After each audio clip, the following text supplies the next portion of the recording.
রূপালি থালার মতো গোলচাঁদটা অর্ধেক হয়ে ঝুলে আছে নিঃসঙ্গ আকাশে। চারপাশ জুড়ে ছমছমে এক নিস্তব্ধতা। নিচে হাসপাতালের সামনের ফাঁকা রাস্তায় কয়েকটা কুকুরের কর্কশ গর্জন ভেসে আসছে। ওদের মধ্যে সম্ভবত কোনো ঝামেলা লেগেছে। কিছুক্ষণ পরপর একে অপরের দিকে তেড়ে আসছে, আবার থেমে যাচ্ছে। নিস্তব্ধ রাতটাকে এভাবেই ফালি ফালি করছে ওদের তীব্র চিৎকার। রিচার্ড বসে আছে তার প্রিয় ব্ল্যাক রোলস রয়েসের ভেতর, চোখ হসপিটালের ছাদেই স্থির। ছাদের উপর ভেসে থাকা হেলিকপ্টারটা লম্বা পাখনার ঘূর্ণিতে বাতাস কাঁপাচ্ছে। ঠিক এই মুহূর্তে সাদা কাপড়ে মোড়ানো একজনকে স্ট্রেচারে করে হেলিকপ্টারে তোলা হয়। আর ঠিক পরেই হেলিকপ্টারে উঠল মাথায় সাদা ব্যান্ডেজ বাঁধা তাকবীর, তার পিছু পিছু রেয়ান। এক মুহূর্ত দেরি না করেই হেলিকপ্টারটা দূর আকাশে উড়াল দিল। রিচার্ড মুখে জমানো ধোঁয়াগুলো মুক্ত আকাশের দিকে ছেড়ে দিল। ন্যাসোকে ইশারা করল গাড়ি স্টার্ট দিতে।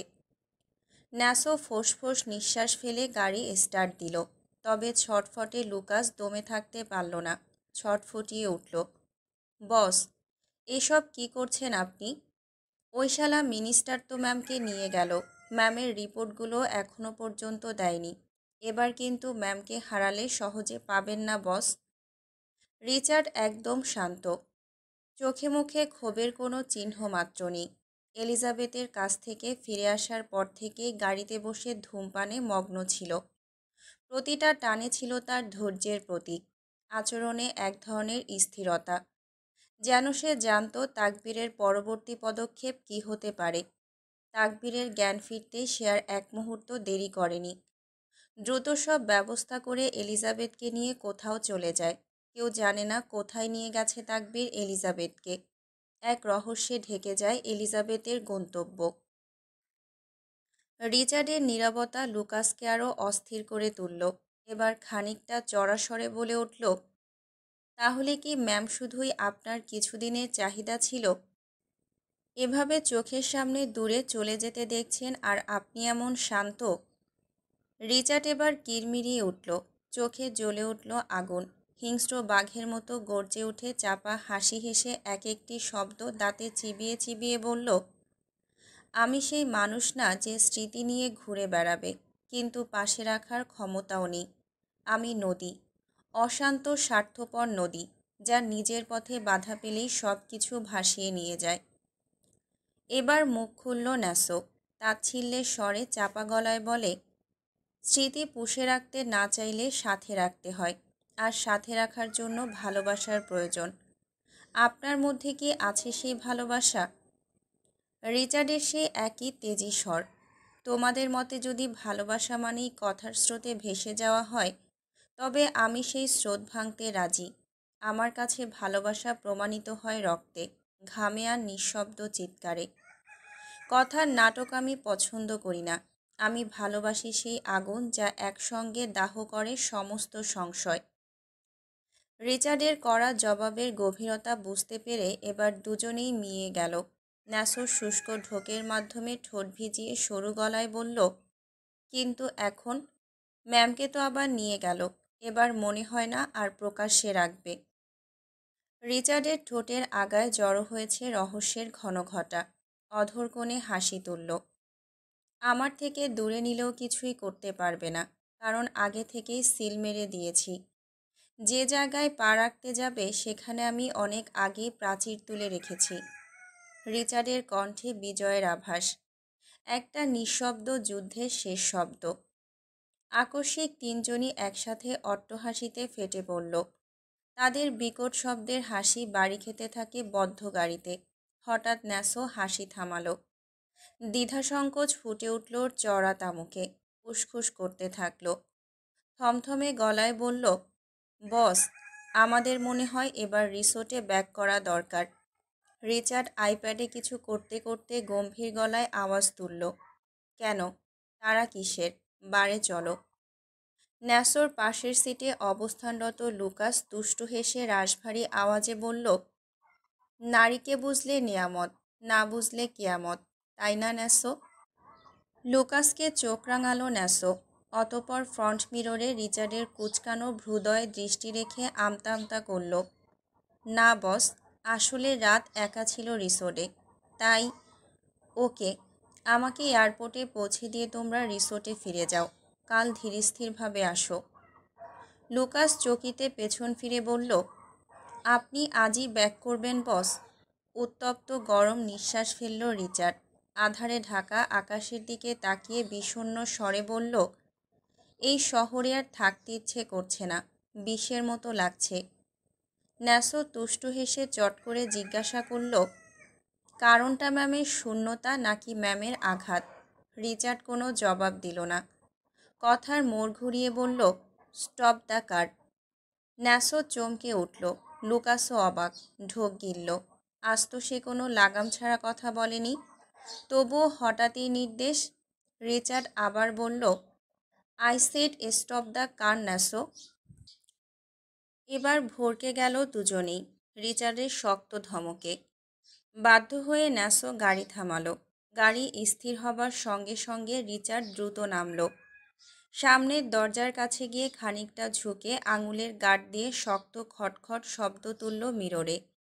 ন্যাসো বিস্মিত চোখে রিচার্ডের দিকে তাকালে রিচার্ড মাথা নেড়ে তাদের নামতে ইশারা করল। ন্যাসো লুকাস দুজনেই কিছু না বুঝে একে অপরের দিকে চাওয়াচাওয়ি করে গাড়ি থেকে নেমে পড়ল। রিচার্ড কি করতে চাইছে তা এখনও তাদের অজানা, তবুও বসের আদেশ, অগত্যা নামতেই হলো। ওরা নামতেই রিচার্ড হঠাৎ ঝড়ের মতো ড্রাইভিং সিটে গিয়ে বসল। এক মুহূর্তের জন্য স্তব্ধ হয়ে গেল ন্যাসো আর লুকাস। বুকের মধ্যে এক চাপা শীতল ভয়। রিচার্ডের মুখের অভিব্যক্তি স্পষ্ট আভাস দিচ্ছে যে সে তার ভেতরে জমে থাকা সব রাগ ব্যথা এবার স্টিয়ারিংয়ে ঝাড়বে। ওরা ঠায় দাঁড়িয়ে রইল স্থবির হয়ে। কারোরই সাহস হয় না গাড়িতে ওঠার। রিচার্ডের ড্রাইভিং স্কিল সম্পর্কে দুজনেই পরিচিত। তবে রিচার্ডের কঠিন চোখের চাপলিশে বাধ্য হয়ে গাড়িতে উঠল। তবে সামনের সিটে বসার সাহস পেল না কেউই। পেছনের সিটে গিয়ে জায়গা নিল। সিট বেল্ট লাগিয়ে ফেলল তড়িঘড়ি করে।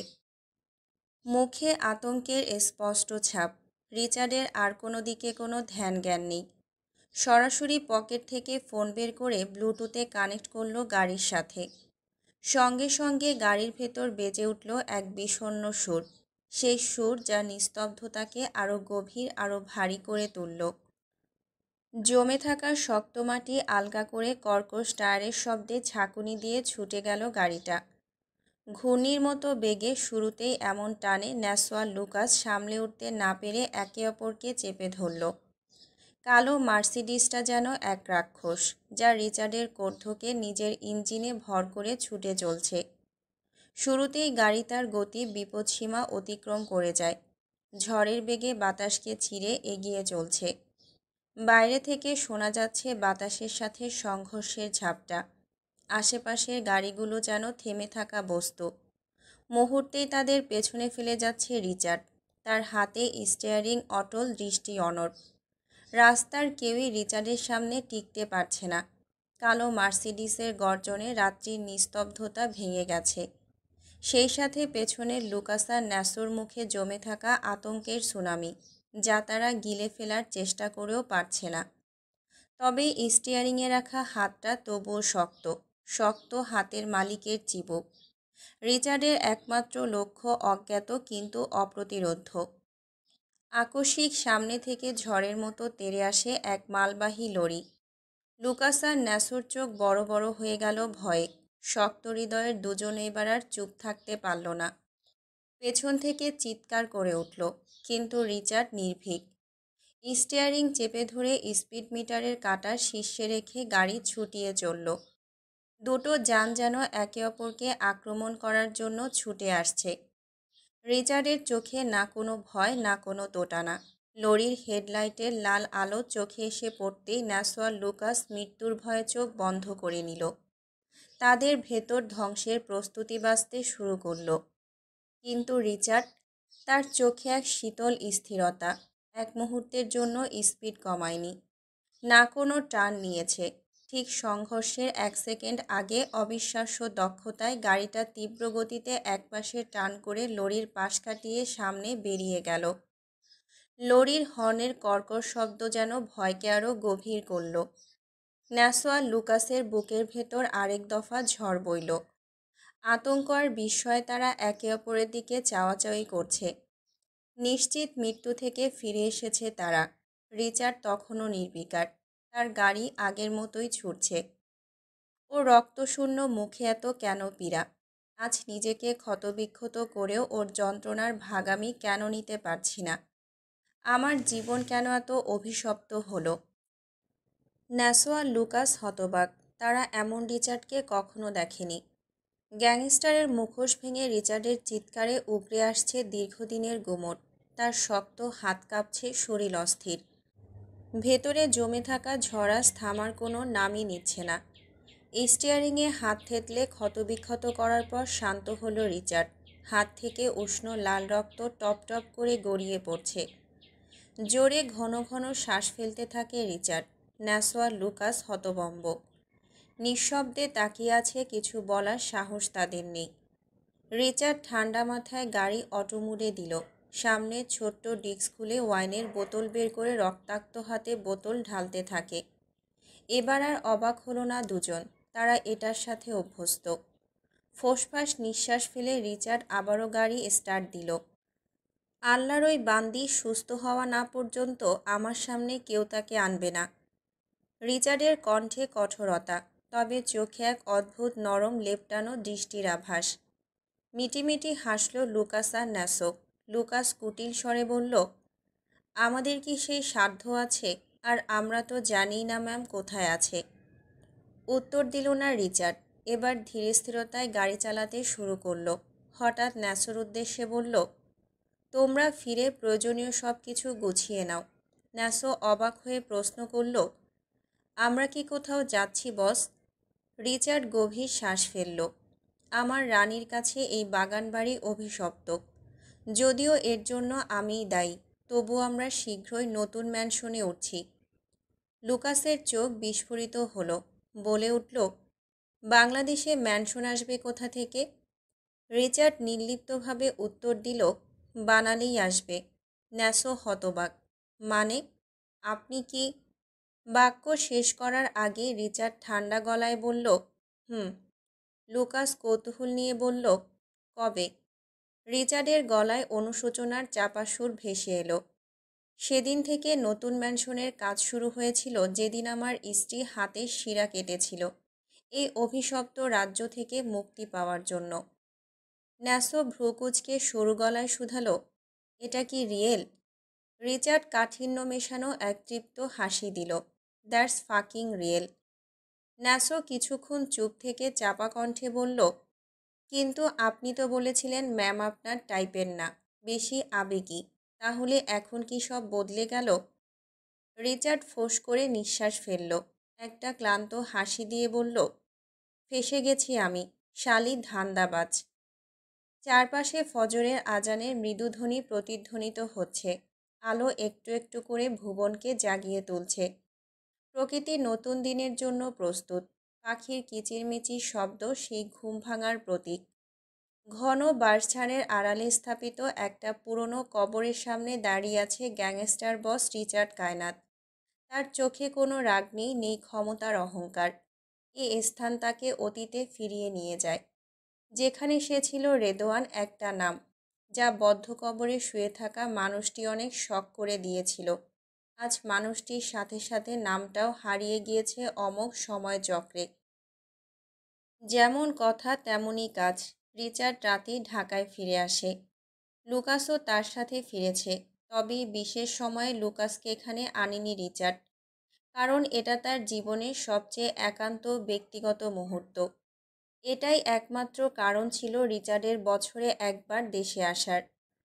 প্রতি বছর একবার রিচার্ড ফিরে আসতো এখানে তার বাবার কবর জিয়ারত করতে, সেই কবর যেখানে তার পুরনো পরিচয়ের শিকড় রয়ে গেছে।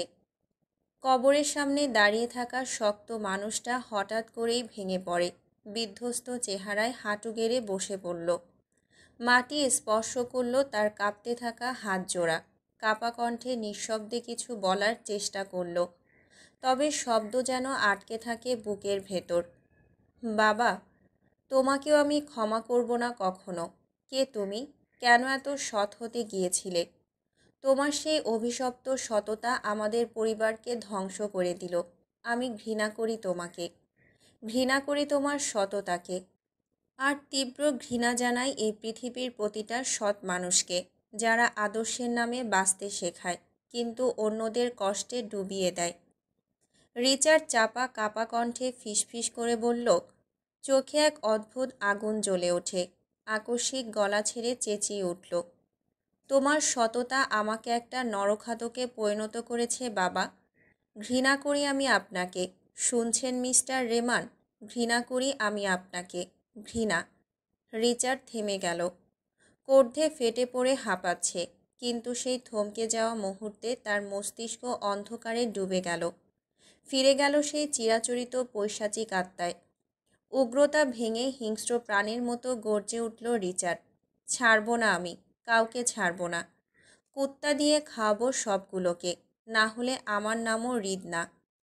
এবার রিচার্ড কবরের পাশের মাটিগুলো আওলাঝাওলা করতে করতে একা একাই বক বক করতে থাকলো উন্মাদের মতো অনবরত। এই বাপ, এই তোর সততা আমাকে কেন জানোয়ারে পরিণত করলো? আমি তো চেয়েছিলাম অনেক বড় ডাক্তার হতে, মানুষের রক্তে হাত নাড়াতে না, রক্তপাত থামাতে চেয়েছিলাম। আমি তো এমন সকাল চাইনি যেখানে মৃত্যু দিয়ে দিনের শুরু। তোরা আমাকে এতিম করে কেন চলে গেলি? আগলে রাখতে না পারলে জন্ম দিয়েছিস কেন? তোরা হারামি, তোরা পাষাণ। এই পৃথিবীতে সবচেয়ে বড় অভিশাপ হলো আমার বাবা মা। আমি খারাপ হতে চাইনি, বিশ্বাস করো বাবা। আমি কখনোই চাইনি এমন হতে। পরিস্থিতি জীবনের সেই অন্ধকার মুহূর্তগুলো আমাকে এমন পরিণতির দিকে ঠেলে দিয়েছে। মানুষের রক্ত আমার হাতের চামড়ার সাথে একাকার হয়ে গেছে। এখন আমি আর রক্ত না ঝরিয়ে থাকতে পারি না। আমার ভেতর ছটফট করে। আমি চাই এই ঘৃণার থেকে মুক্তি পেতে, কিন্তু আমার যন্ত্রণা আমাকে তার দিকে ঠেলে নেয়। আমার ভেতরের অমানুষটা জেগে উঠলে আমি আর নিজের মধ্যে থাকি না, রক্তের স্বাদে উন্মাদ হয়ে যাই আমি। আমি একটু আদর মাখা হাতের ছোঁয়া চাই বাবা। ফিরে আসো না, শুধু সেই স্পর্শটা যেন ফিরে আসে। এই সমাজ আমাকে ভালো হতে দিল না। আমি ঘৃণা করি আমার রক্তকে। হ্যাঁ, আমি অমানুষ জানোয়ার, কারণ আমি এতিম। আমার ব্যথায় ব্যথিত হওয়ার কেউ ছিল না। আমার কষ্টগুলো কাউকে কখনো স্পর্শ করেনি, কারণ আমি এতিম। এই দুনিয়ায় এতিমের কেউ নেই। এতিম মানে চূড়ান্ত কষ্টের সাগর। আরে স্বার্থপর বাপ, তুই যে এত ভালো ছিলি, তাও তোর কবরের পাশে বসে ছটফট করার জন্য শুধুই অমানুষটাই আছি। আমার তো তাও নেই। তিনকুলে কেউ নেই আমার। আমার কবরের পাশে বসে কে কাঁদবে? আমি তো এমনিতেই পাপের সাগরে ভেসে আছি। কে আমার আত্মার শান্তি কামনা করবে? আমি তো এই দুনিয়াও জ্বলছি, ওই দুনিয়াও জ্বলবো। তোরা আমাকে এতটা একলা, এতটা দুর্ভাগা করে কেন চলে গেলি? রিচার্ডের চিৎকারে বাঁশঝাড়ের পাতা থরথর করে কেঁপে উঠল। হৃদ, এই নামটা শুধু ফাদারের দেওয়া ছিল না। রিচার্ডের বাবা মিস্টার রেমান তার ছেলেকে ভালোবেসে হৃদ বলে ডাকত। তাই এই নামের প্রতি রিচার্ডের তীব্র ঘৃণা। এজন্যই বারংবার বারণ করত ফাদারকে এই নামে ডাকার জন্য। আকস্মিক রিচার্ড পকেট হাতড়ে ফোন বের করল। ঠান্ডা চোখে তাকিয়ে সরাসরি তালিকা থেকে তাকবীরের নাম্বার খুঁজে বের করল। কোনো দ্বিধা ছাড়াই কল দিল। কয়েক মুহূর্তের মধ্যেই কল রিসিভ হলো। ওপাশ থেকে কোনো শব্দ শোনা যাওয়ার আগেই রিচার্ডের পৈশাচিক সাইকো মস্তিষ্ক সক্রিয় হলো। হিংস্র গলায় বিড়বিড় করে বলল, আমার হাতের শিকার ছিনিয়ে নেওয়ার দুঃসাহস করেছিস, তার জন্য তোকে মরতে হবে। তাছাড়া তোর সাথে আর কোনো শত্রুতাই ছিল না। কিন্তু এখন এখন শত্রুতার তালিকা অনেক লম্বা হয়েছে। তোকে মরতেই হবে। তুই বাঁচবি না শুয়োরের বাচ্চা। তাকবীরকে কিছুই বলার সুযোগ দিল না রিচার্ড। হঠাৎ গর্জে উঠল, যেন কর্ধে পাগল হয়ে গেছে। ভাগ্যিস ওই মহিলাটা মারা গিয়েছে, না হলে এই পৃথিবীতে সবচেয়ে নৃশংস মৃত্যু তারই হতো। খোদার কসম, তার লাশের প্রতিটা টুকরা আমি নিজ হাতে পিস পিস করতাম, আর সেই টুকরোগুলো নিয়ে উৎসর্গ করতাম আমার বাবার কবরের পাশে। প্রতিশোধের শুদ্ধতম উপহার হতো ওটা। যেভাবে ফোন করেছিল ঠিক সেইভাবেই কল কেটে দিল রিচার্ড। রাগ যেন শরীর থেকে ফনা তুলে উঠছে। কঠোর মুখভঙ্গি নিয়ে উঠে দাঁড়ালো, তারপর হনহনিয়ে হেঁটে গেল গাড়ির দিকে। একবারের জন্য কবরের দিকে ফিরে তাকালো না। সেই কবর যা তার অতীতের ছায়া হয়ে রয়ে গেল পেছনে। আলো ছায়া নামক পুরাতন অনাথ আশ্রমের সামনে দাঁড়িয়ে আছে এরিক এবং তার টিম। তাদের পরনে সোয়াদ ইউনিফর্ম, চোখে কালো সানগ্লাস আর গাম্ভীর্যপূর্ণ এক অব্যয়।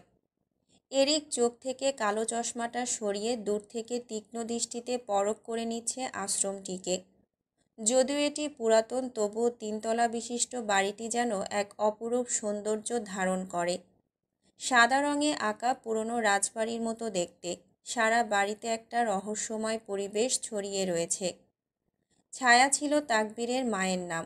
ছোট থেকেই মা ছিল তার জীবনের সবচেয়ে বড় অনুপ্রেরণা, যার ভালোবাসায় বেড়ে উঠেছিল সে। মা ছাড়া পৃথিবী তাকবীরের কাছে শুনশান ছিল। যখন তাকবীর শুনেছিল যে তার একটা বোন হবে, তখন থেকেই ভেবেছিল বোনের নাম রাখবে আলো, যাতে মায়ের নাম ছায়ার সাথে মিলিয়ে একটা সুন্দর নাম তৈরি হয়। সেই প্রতিশ্রুতি পূর্ণ করতেই তাকবীরেই অনাথ আশ্রমের নাম রেখেছে আলো ছায়া, যেন তার মায়ের স্মৃতিতে আলো জ্বলে থাকে, আর সেই আলো আশ্রয় দেয় সকল নিরাশ্রয় শিশুর জীবনকে। আসমান কান থেকে ফোন নামিয়ে দূরে ব্যস্ত পায়ে আসতে আসতে বলল, সরি স্যার, উপর থেকে সার্চ ওয়ারেন্ট দেয়নি। এরিক গম্ভীর গলায় প্রশ্ন করল, কেন? আসমান ঠাসা গলায় উত্তর দিল, মিনিস্টার তাকবীর দেওয়ান এই অনাথ আশ্রমটা বহু বছর ধরে চালাচ্ছে। সাফল্য আর মানবিক গুণাগুণের কারণে আশ্রমটা এখন সরকারি খাতে রয়েছে। আর মিনিস্টারের হিস্ট্রি এতটাই স্বচ্ছ যে সন্দেহের বশে তার আশ্রমে সার্চ ওয়ারেন্ট দেয়নি, এবং আমাদের ভেতরে ঢোকার অনুমতি পর্যন্ত দেওয়া হয়নি। এরিকের চোয়াল শক্ত হয়ে গেল, চোখে গভীর চিন্তা। চিন্তিত স্বরে বলল, ভুল না হলে রেকেটিংটা এখান থেকেই হচ্ছে। সব কিছু আমাদের নিজ হাতে খুঁটিয়ে খাটিয়ে দেখা হয়েছে, শুধু আশ্রমটা বাদে। পাশ থেকে তাকওয়া যুক্তি দিল, ইয়েস স্যার, আপনি ঠিকই বলেছেন। সম্ভবত নয়, এটা 100% যে রেকেটিংটা এখান থেকেই চলছে। গত 12 বছরে এই আশ্রম থেকে 400রও বেশি বাচ্চা মারা গিয়েছে। কারণ হিসেবে বলা হয়েছে ছোটোখাটো রোগ। এটা কি অস্বাভাবিক নয়? আর আরও খুঁটিয়ে দেখা গেছে শহরের বিভিন্ন বস্তি রাস্তাঘাট থেকে যখনই বাচ্চা বা পাগল গায়েব হয়েছে, আশপাশ সময়ের মধ্যেই আশ্রমে বাচ্চাগুলো মারা যেত। আর সব থেকে দেখার বিষয় হলো, সাধারণ একটা আশ্রমে এত কড়া হাই সিকিউরিটি প্লাস এত এত গার্ড, তাও আবার বাইরের দেশ থেকে ভাড়া করে আনা গার্ড। তাকওয়া কথা শেষ করে হাতে থাকা ল্যাপটপটা এরিকের দিকে এগিয়ে দিল। সেখানে লাস্ট 10 বছরের মিসিং হওয়া সকল বাচ্চাদের ডিটেলস ছিল। এরিক রহস্যময় হাসি দিল।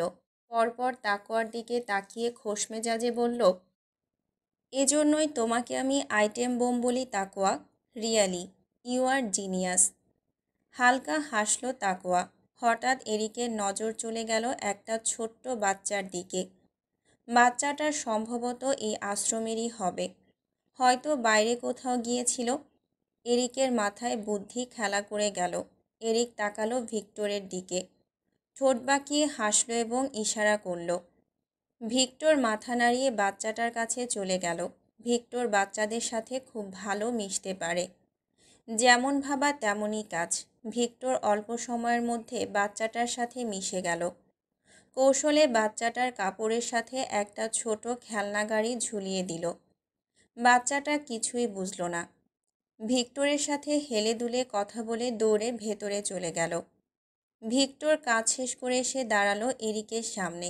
5 জন একসাথে একদৃষ্টিতে তাকালো আশ্রমের দিকে। হঠাৎ করেই অট্টহাসিতে মেতে উঠল সকলে।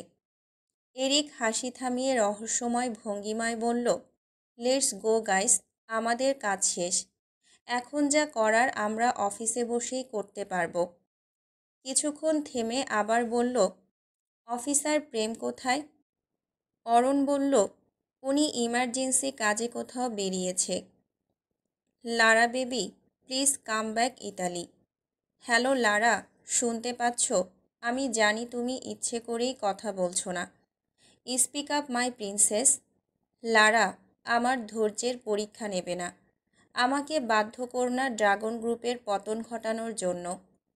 লারা এবার ক্রোধে ফোনটার সামনের ঝিলে ছুঁড়ে ফেলে দিল। এলোমেলো চুলগুলো হাত দিয়ে টেনে আরও এলোমেলো করল। তার পরনে এখনও সেই ব্রাইডাল গাউন, যা 2 দিন আগে পরেছিল পার্টিতে, পরিবর্তন করেনি কিছুই। চোখে মুখে ধ্বংসস্তূপের মতো ক্লান্তি আর ভাঙনের ছাপ। সেই ঝলমলে পার্টির লারা যেন কোথাও হারিয়ে গেছে। 2 দিন ধরে ঘরবন্দি, না খাওয়া না নাওয়া, একরকম মৃত্যুর মতো নিস্তব্ধতা। আজ অবশেষে রুম ছেড়েছে লারা। তবুও তার অবস্থা কিছুটা বদলায়নি। রাস্তার পাশে ছোট্ট একটা ঝিলের ধারে বসে আছে, শূন্য দৃষ্টিতে তাকিয়ে আছে দূরে। হঠাৎ কাঁধে শক্ত এক হাতের স্পর্শ। লারা বিদ্যুতের মতো কেঁপে উঠে চকিতে পেছন ঘুরে তাকালো। লারা প্রেমের দিকে একবার তাকিয়েও দেখল না। আবারও শূন্য দৃষ্টিতে ঝিলের জলে চোখ রেখে বসে রইল। প্রেম একটু বিরক্ত হয়ে লারার পাশে গিয়ে বসল। পায়ের জুতো খুলে 2 পা সামনে ছড়িয়ে দিল। ক্লান্ত নাকি হেরে গেছো? কোনো সাড়া দিল না লারা। নীরবতার দেয়াল যেন আরও মোটা হয়ে উঠল। প্রেম আবার বলল, কিছু খাবে? এবার বাঁধ ভাঙল। গভীর দম নেওয়ার পর ভাঙা স্বরে উঠে এলো কথাগুলো। অন্য মেয়েদের মতো হুড়হুড় করে কাঁদতে পারি না বলে কি আমার কষ্ট হয় না? এত অপমান, এত তাচ্ছিল্য, নোংরা কথা। ভালোবাসি বলেই তো মেনে নিই। কিন্তু প্রেম লম্বা দীর্ঘশ্বাস ফেলল। হালকা মাথা ঘুরিয়ে নীল আকাশের দিকে তাকিয়ে রইল কিছুক্ষণ। অতপর ধীরে ধীরে বলল, ভালোবাসলে কষ্ট পাওয়ার মতো সহ্য ক্ষমতা নিয়েই ভালোবাসতে হয়। লারা নাক টানতে টানতে বলে উঠল, ভালোবাসা এত কষ্ট কেন? প্রেম হালকা মুচকি হেসে পকেট থেকে রুমাল বের করে লারার দিকে বাড়িয়ে দিল। মাটির বুকেও প্রেম আছে, যদি জাগিয়ে তুলতে পারো। সেই প্রেম যেদিন তোমার কষ্ট বুঝবে, সেদিন থেকে শুরু হবে তোমার সুখের দিন। লারা হঠাৎই উৎসুক হয়ে প্রেমের দিকে ঘুরে তাকালো। সত্যি? প্রেম মাথা নাড়ল উপর নিচ। লারা নিজের চোখের পানি মুছল রুমালে, শান্ত হলো। এই সময় প্রেম আকস্মিকভাবে বলল, বন্ধু হবে? লারা ভ্রুচিয়ে গম্ভীর গলায় বলল, ইউ নো আই লাভ হিম। প্রেম হেসে বলল, তাতে কি? তুমি না হয় তোমার ভালোবাসার পেছনে ছুটলে, আর আমি আমার ভালোবাসার। বন্ধুত্ব থাকুক আমাদের মাঝখানে। লারা চোখ ছোট করে তাকালো। আবারও ফ্ল্যাট করছো? ভাবছি দক্ষিণ কোরিয়া চলে যাব, সেখানেই নিজেকে বন্দি করে ফেলব। কেন? বাংলাদেশের সত্যি কথার কোনো দাম নেই, বলল প্রেম এক গভীর দীর্ঘশ্বাস ফেলে।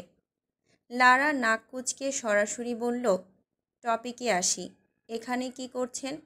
প্রেম নির্বিকার ভঙ্গিতে মিথ্যে বলল, একটা কেসের জন্য এসেছিলাম। তো এখানে কেন? আসামির খোঁজে যান, আমার কাছে কি? প্রেম হুট করে কথার মোড় ঘুরিয়ে বলল, আই লাভ লারা। থমকে গেল লারা। এক মুহূর্ত নীরব থেকে পরপর প্রেমের কানে চাটি বসিয়ে উঠে সামনে যেতে যেতে বলল, ফাক ইউ। প্রেমও উঠে পড়ল। পকেট থেকে ফোন বের করতে করতে বলল, ওয়েট ওয়েট 2 মিনিট। লারা দাঁড়িয়ে গেল। বিস্মিত স্বরে পেছন ফিরে বলল, কেন? 2 মিনিট লারা জান্স, এখনই রুম বুক করছি। শালা। প্রেম দাঁত কেলিয়ে হাসল। পরপর বিটলামি ভরে গাইতে শুরু করল, বন্ধু তুমি একা হলে আমায় দিও ডাক, তোমার সাথে গল্প করব আমি সারা রাত। লারা বিরক্ত মুখে বলল, তোর সাথে গল্প না, তোকে নিয়ে সাইকোপ্যাথ জনরার উপন্যাস লিখব আমি। এক মুহূর্ত থমকালো প্রেম, কিন্তু পরক্ষণেই আবার সেই হাস্যোজ্জ্বল রূপে ফিরে বলল, সেখানে যদি তুমি নায়িকা হও তবে আমি নির্দ্বিধায় উপন্যাসের সবচেয়ে ঘৃণিত চরিত্র হতে রাজি। লারা আবার হাঁটতে শুরু করলো। সামনে থেকে গলা উঁচিয়ে বলল, পাবলিকের টাকা এত সস্তা হয়নি যে তোকে কিনে পড়বে। আর লারা লস প্রজেক্টে হাত লাগায় না। তবে যে পথে পা বাড়াচ্ছ সেখানে তো হার ছাড়া জিত নেই কোনো। আবার থমকে গেল লারা, মুহূর্তের জন্য নিস্তব্ধ। লারা পেছন ফিরে প্রেমের দিকে এগোচ্ছিল। ঠিক তখনই অসাবধানতায় এক বয়স্ক মহিলার সাথে ধাক্কা খেল। লারা সরি বলার জন্য মুখ খুলতেই মহিলাটা ক্ষিপ্ত স্বরে চেঁচিয়ে উঠল, এই সেমরি, দেখে চলতে পারিস না? দিন দুপুরে রাস্তায় নষ্টামি শুরু করে দিয়েছে। লারার চোয়াল শক্ত হয়ে গেল। সরি বলার ইচ্ছেটা মুহূর্তেই উবে গেল। মহিলার সামনে গিয়ে টান টান হয়ে দাঁড়িয়ে শক্ত গলায় বলল, এই মহিলা, ব্যবহার ভালো না হলে সম্মানের আশা করিস না একদম। মহিলাটি আরও তেড়ে আসতে গেল লারার দিকে, কিন্তু তার আগেই প্রেম পরিস্থিতি সামাল দিতে দ্রুত এগিয়ে এসে দুজনের মাঝে দাঁড়ালো। লারার দিকে তাকিয়ে শান্ত গলায় বলল, উফ লারা, জান্স, কুল। অতপর মহিলার দিকে ঘুরে প্রফেশনাল ভঙ্গিতে বলল, একজন মেয়েকে হেনস্থা করার জন্য কত ধারা এবং কততম অপরাধের শাস্তি হতে পারে জানেন আপনি? মহিলা শুকনো ঢোক গিলল, তবুও ঝাঁজ ধরে বলল, আপনি কে? প্রেম জ্যাকেটের ভেতর থেকে আইডি কার্ড বের করে দেখিয়ে বলল, here is my ID card. মহিলার মুখ ফ্যাকাশে হয়ে গেল। আর কোনো কথা না বলে চুপচাপ স্থান ত্যাগ করল। লারার ঠোঁট কামড়ে বাঁকা হাসল। প্রেমও হাসি ধরে রেখে আবার লারার দিকে ফিরল। হঠাৎ লারার নজরে পড়ল প্রেমের হাসি। এ অফিসার, হাসি দে তো আবার। প্রেম জিভ কেটে দুই পাশে মাথা নাড়িয়ে বলল, এসব কী ধরনের বিহেভিয়ার জান্স? তুমি করে বলো। শুধু হাসি কেন, তুমি বললে আমি আমার মেন পয়েন্টও কেটে দিয়ে দেব তোমায়। লারা চোখ ঘুরিয়ে বলল, চুপ, যা বলছি তা কর। বাচ্চা বাচ্চা ভঙ্গিতে প্রেম হাসতে শুরু করলো। হা হা হু হু হি হি। ওয়াও, ডিম্পল। প্রেম গর্ভের সহিত ঠোঁট উঁচিয়ে বলল, কিউট না? লারা নাক সিটকিয়ে বলল, একদম স্যাটা ভাঙা। এই বলে হনহনিয়ে সামনে এগিয়ে যেতে থাকলো লারা। প্রেম পেছনে দাঁড়িয়ে থেকে মাথা চুলকাতে লাগলো। প্রেম এবার পিছু নিল না, শুধু চুপচাপ দাঁড়িয়ে রইল। লারা খানিকটা অবাক হলো, পেছন ফিরে দেখল না। হেলে দুলে সামনে এগোতে থাকলো। হঠাৎ তার সামনে প্রচণ্ড জোরে একটা বাইক এসে থামল। লারা সামান্য চমকে উঠলেও মুখে ভয় প্রকাশ পেল না। প্রেম হেলমেটের গ্লাস তুলে আরেকটা হেলমেট লারার দিকে এগিয়ে দিল। লারা ভ্রু কুঁচকাল। প্রেম ইশারায় তাকে বাইকে উঠতে বলল, তবে লারা উঠল না। উল্টো ঘাড় নাড়িয়ে প্রেমকে নামার ইঙ্গিত করল। প্রেম অবাক হয়ে ঠোঁট কামড়ে হেসে বাইক থেকে নেমে পড়ল। লারা একটানে নিজের গাউনের নিচের অংশ ছিঁড়ে ছোট করল। তারপর মাথায় হেলমেট চাপিয়ে চট করে গিয়ে বসে পড়ল বাইকের সিটে। প্রেম একটু হতবাক, তবে চুপচাপ পেছনে গিয়ে বসতেই বাইক হাওয়ায় ঝাপসা তুলে ছুটে চলল। প্রেম লারার রাইডিং স্কিল দেখে হতবম্ব হয়ে গেল, কিন্তু পর মুহূর্তেই ঠোঁটে হাসি ফুটে উঠল। গলা ছেড়ে গান ধরল, ফিরে এলে তবু সংশয়ে মন, আবার যদি হারাও ইচ্ছে যত উড়িয়ে দেব হঠাৎ দমকা হাওয়াতে। দস্যু হয়ে তারা ভাঙবে যে পাহারা, জাগাবে তোমায় রাতে। বলো না বলো শুনতে কি চাও, বলো না বলো শুনতে কি পাও, বলো না বলো আজকে আমায়। ধরিত্রীতে তখন আধারের চাদর সম্পূর্ণভাবে টেনে দেওয়া হয়েছে। চারদিকে শুনশান নীরবতা। আজিমপুরের পুরনো কবরস্থানের সামনে স্থির হয়ে দাঁড়িয়ে আছে তাকবীর। কয়েক মুহূর্ত চুপচাপ দাঁড়িয়ে থেকে গভীর শ্বাস ফেলে নিজেকে মানসিকভাবে প্রস্তুত করল। অতপর বুকের উপর একবার ফু দিয়ে ব্যস্ত পায়ে কবরস্থানের ভেতরে প্রবেশ করল। গিয়ে থামল দুটি আড়াআড়ি কবরের সামনে, একটা বড় আর একটা ছোট। চোখ মেলে তাকালো তাকবীর, কিন্তু মুখে কোনো শব্দ নেই। পেছনে ছায়ার মতো নীরবে দাঁড়িয়ে আছে রেয়ান। নিজেকে আজ শক্ত ধাঁচে বেঁধে রাখবে বলেও পারল না তাকবীর। শরীর ছেড়ে দিল কবরের উপর। এক মুহূর্তের জন্য পুরো দেহ মাটির মধ্যে গাঁথা হয়ে গেল। বড় কবরটিকে জড়িয়ে ধরল। স্বর নেমে গেল একদম খাদে। কণ্ঠ বুজে এলো কান্নায়। ফ্যাঁসফ্যাঁসে আওয়াজে ডাকল, মামনি। ওপাশ থেকে কোনো জবাব আসে না। তাকবীর আবারও নিস্তেজ স্বরে ডাকল, ও মামনি, কথা বলো না, তোমার বীর ভালো নেই। নৈঃশব্দ কাটছে মুহূর্তের পর মুহূর্ত। তাকবীর বাচ্চাদের মতো অনবরত ডাকতে থাকে, ও মামনি, মামনি গো। কয়েক ফোঁটা জল গড়িয়ে পড়ল শুকনো ঝুরঝুরে মাটিতে। তাকবীর থেমে থেমে বলতে লাগলো, যদি নারীর টানে আমাকে বেঁধে রাখতে নাই পারো তবে কেন জন্ম দিয়েছিলে? কেন এই স্বার্থপর পৃথিবীতে ফেলে শান্তিতে ঘুমিয়ে আছো তুমি? আমার বোনের মতো আমার জীবনটাকেও কেন সঙ্গে করে নিয়ে গেলে না? জানো মামুনি, এই দুনিয়ার নিষ্ঠুরতা আমাকে ধ্বংস করে ফেলেছে, আমাকে শেষ করে দিচ্ছে।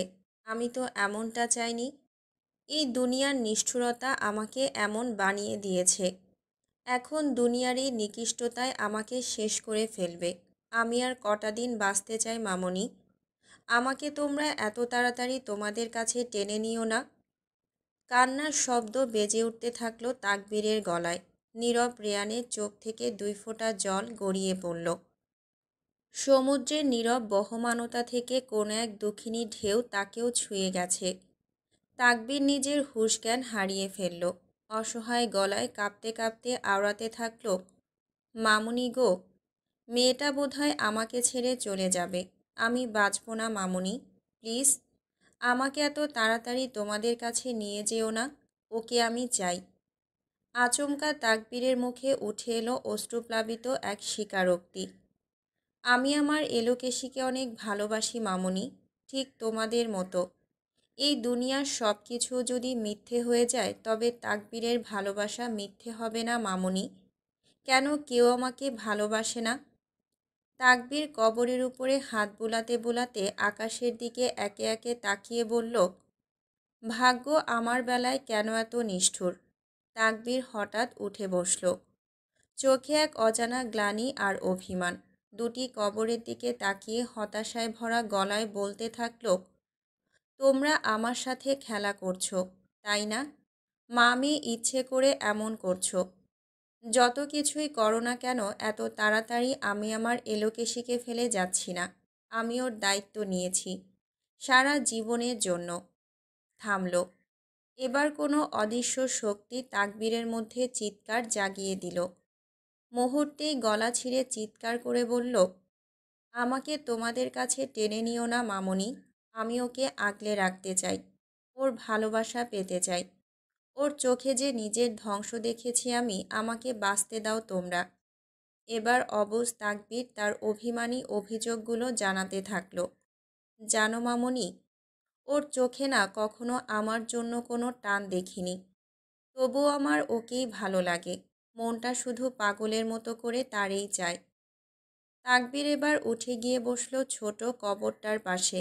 আলতো হাতে মাটি ছুঁয়ে চোখের কোণ থেকে ঝরঝর করে জল ফেলে মুচকি হেসে বলল, জীবনটা তো এমন না হলেও পারত বোন।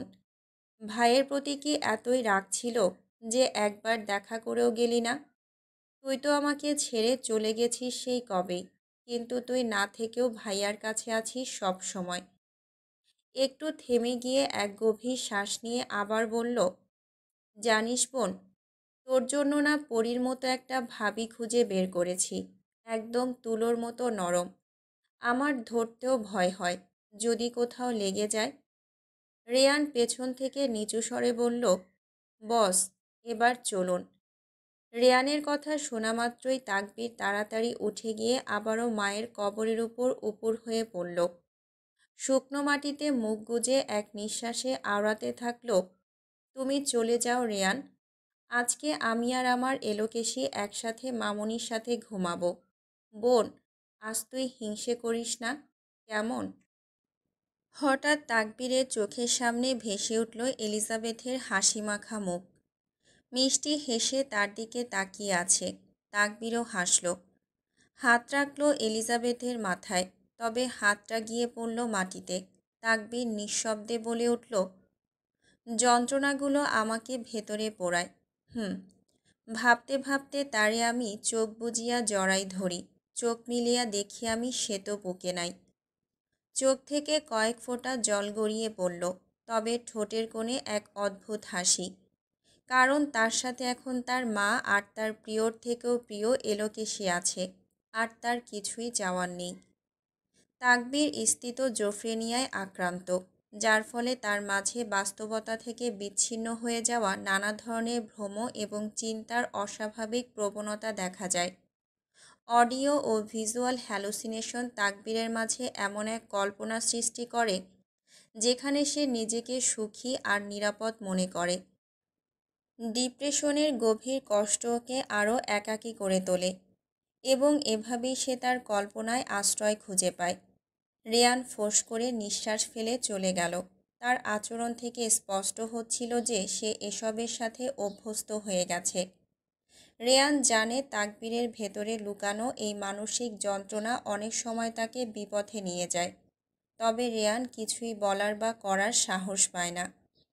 এমন এক দুর্দশার মাঝে তাকবীরের কল্পনা তার একমাত্র আশ্রয়স্থল হয়ে দাঁড়ায়, যেখানে অন্তত তাকবীর কিছুক্ষণের জন্য শান্তি পায়। বাঁকানো কালো বেড়ার ঘেরা টোপে দাঁড়িয়ে আছে প্রাচীন সেই ফার্ম হাউসটা, যেন সময়ের গহ্বরে হারিয়ে যাওয়া কোনো নিঃসঙ্গ স্বপ্ন। চারপাশে শুধু অগণিত সবুজের সমারোহ, বুনো লতাপাতা আর গহীন গাছগাছালির জঙ্গল। বান্দরবনের গভীর অরণ্যে জেগে থাকা এই বাড়িটি এখন মানবশূন্য। এক সময়ের কোলাহল এখন নিস্তব্ধতায় মিশে গেছে। ঝিঝি পোকা আর বাতাসের মৃদু শব্দ ছাড়া আর কোনো প্রাণের সাড়া নেই। ফার্ম হাউসটি সম্পূর্ণ সবুজে মোড়া শান্তিপূর্ণ এক আঙিনা। ছোট পাথরের পথ দুই পাশে সাজানো বাহারি রঙের ফুলের টবগুলোতে জীবনের ছোঁয়া এনে দিয়েছে।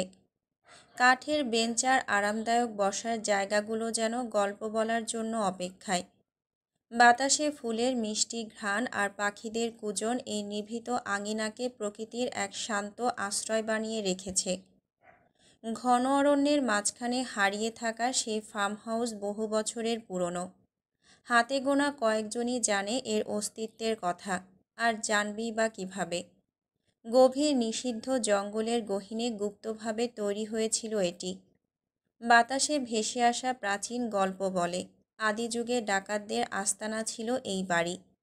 তবে যখন স্থানীয়রা এর খোঁজ পায়, এক অন্ধকার রাতেই আগুন জ্বালিয়ে জীবন্ত পুড়িয়ে দেয় সকল ডাকাতকে। এরপর থেকেই শুরু হয় কথিত ভৌতিক ঘটনাগুলো।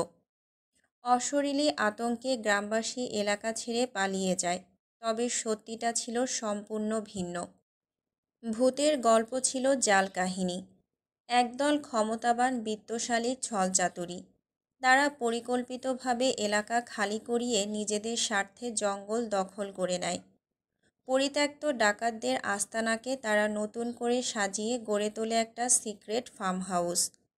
এখন এই ফার্ম হাউস আরেক অন্ধকার ইতিহাসের অংশ। বড় মাফিয়া কিংবা আন্তর্জাতিক অপরাধীদের কুকর্মের স্বর্গ হয়ে উঠেছে এটি।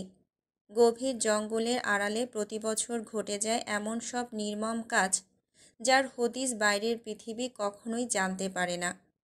নিস্তব্ধ সবুজের আড়ালে লুকিয়ে থাকা সেই ফার্ম হাউস এখন পাপার প্রহেলিকার এক ভয়ঙ্কর প্রতীক। বহু বছর পর সেই ভয়ঙ্কর ফার্ম হাউসে অদ্ভুত কিছু পরিবর্তনের ছোঁয়া লাগে। কাঠের কালো বেড়ার ভেতর বিস্তৃত খোলা জায়গায় এবার দেখা যায় সবুজ ঘাসের উপর দাঁড়িয়ে থাকা একটা ঘোড়া, নিপুণভাবে ঘাস খাচ্ছে।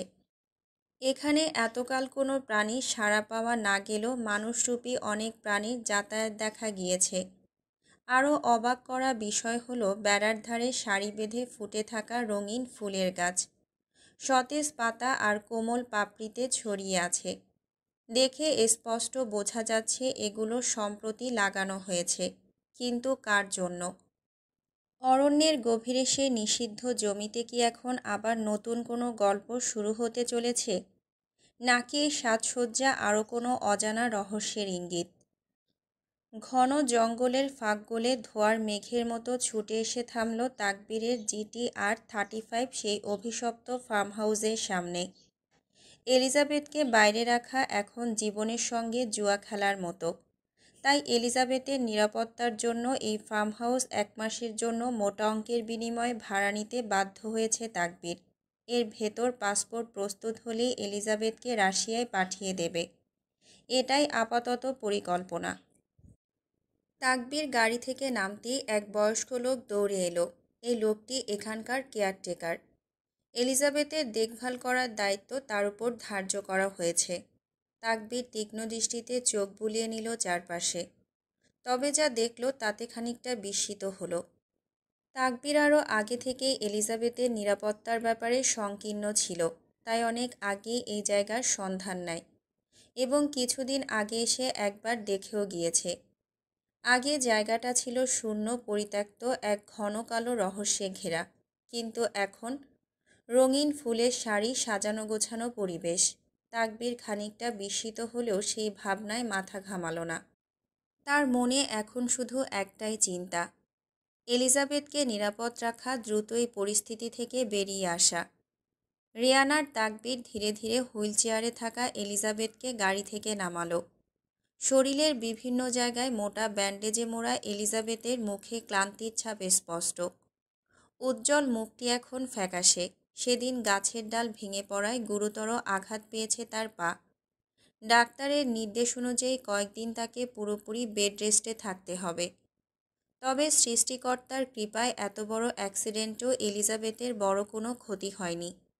আঘাত গুরুতর হলেও দ্রুত সেরে উঠবে বলে আশা করা যাচ্ছে। এলিজাবেথ চারপাশে কৌতূহলী চোখে তাকাচ্ছে। গভীর জঙ্গলের মাঝে এই অচেনা রহস্যময় জায়গা ওকে মুগ্ধ আর বিভ্রান্ত দুটোই করছে। তাকবীর পাশেই চুপচাপ দাঁড়িয়ে আছে, চোখে এক ধরনের দৃঢ় সংকল্প। ভেতরে ভেতরে সে এলোমেলো হলেও কিছুই করার নেই এই মুহূর্তে। সময় এবং পরিস্থিতি দুটোই তার বিরুদ্ধে। এলোকেশী, পাখি, কিছুদিন কষ্ট করে এখানে মানিয়ে নাও প্লিজ। খুব শীঘ্রই তোমাকে এখান থেকে নিয়ে যাব। এলিজাবেথ ভয়ার্ত চোখে তাকিয়ে বলল, আমি এই জঙ্গলের মাঝে কিভাবে থাকবো ভালো মানুষ? খুব ভয় করছে আমার। ভয় পাওয়ার কিছু নেই, এটা মাত্র কয়েকদিনের ব্যাপার। দেখো, ওখানে রামুদা আছেন, উনি তোমার দেখাশোনা করবেন। পাশে দাঁড়ানো বয়স্ক লোকটার দিকে ইশারা করল তাকবীর। এলিজাবেথ তাকাতেই লোকটা হেসে উঠলে এলিজাবেথের চোখে ভয় আরও বাড়ল। কিন্তু ওরা যদি আপনার কোনো ক্ষতি করে ফেলে? আমার কিচ্ছু হবে না। আমার এখনও অনেক কাজ বাকি আছে, তুমি ভয় পেও না। এলিজাবেথের কণ্ঠ কাঁপল। আপনি আমার জন্য এত কিছু করছেন, যদি আমার জন্য আপনার কোনো বিপদ হয়? আমি নিজেকে কখনো মাফ করতে পারবো না। ওরা কারা ভালো মানুষ?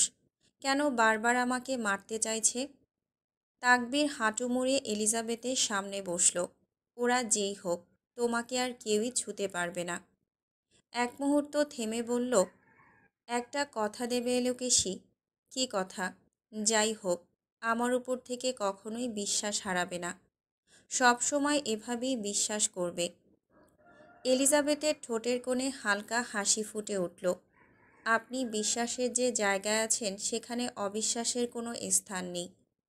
ওকে বেস্টু। তাকবীর হাসল। উঠে দাঁড়িয়ে বলল, আমি চাইলেই বারবার এখানে আসতে পারবো না। ওরা আমাকে সব সময় ফলো করে। কোনো সমস্যা হলে সঙ্গে সঙ্গে কল করবে আমাকে, ওকে? আর এখানে তুমি পুরোপুরি সুরক্ষিত। এলিজাবেথ মাথা নাড়ল। জড়তা মেশানো গলায় বলল, আমার ফোনটা? তাকবীর হেসে বলল, তোমার কি সত্যি ওই ফোনটাই লাগবে? নতুন একটা পাঠিয়ে দিই।